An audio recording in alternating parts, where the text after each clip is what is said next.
And we're going to talk a little bit about how and how multi-factor solves that exact problem.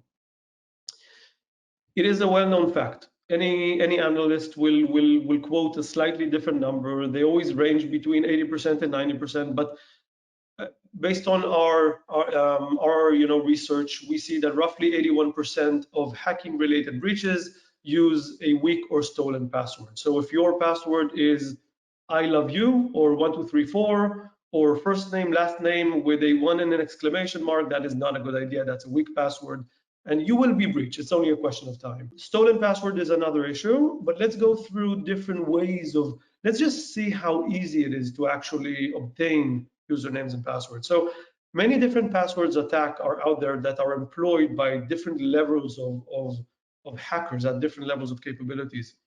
Credential stuffing is one. Credential stuffing is basically a hacker that has access to a pool, to a database of credentials. There are many out there on the dark web. And once a hacker has your username and password, they will stuff that credential into many different applications, SaaS applications. So those could be your LinkedIn account, your Facebook account. Once that credential is confirmed, that credential can be tested against your corporate account, which is most probably firstname.lastname@domain.com. That is one easy attack. Another easy attack, which we've all been exposed to in the past few years, especially since COVID, this became a really significant challenge for IT teams, is phishing and smishing. Phishing is when someone is imposing to be someone else. I frequently am targeted. I get emails from my CEO, Raj, saying, hey, it's Raj, please send me your password for this and that application, or please click on this link and do XYZ, or please pay this bill for this vendor.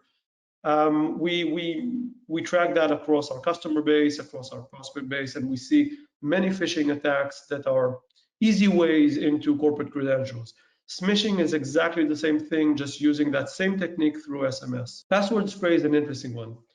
Password spray is a technique where we obtain a large list of usernames, which is fairly easy.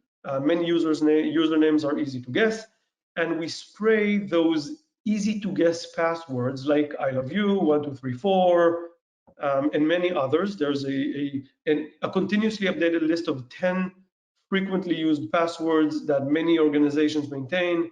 You can spray them across different websites, and you can easily get access to sensitive information. And cyber extortion, I can tell you from my personal experience, I've been a victim of cyber extortion. Having said that, with the years of experience in this space, it was very clear that this is cyber extortion, and I knew what to do with that. However, most of the employees of most organizations, there is a statistic saying that between 50 to 60% of employees of most organizations will fall victim to cyber extortion and will either provide their credentials or pay in Bitcoin, in whatever, the coin of your choice, but would fall victim to cyber extortion. We can go on and on, right? The list goes on. Keystrokes logging, dumpster diving is an interesting one, but very real one. Now that we are moving back into the office, insider threat is a significant threat, physical recon, brute force attacks, and much more. There is a solution for that.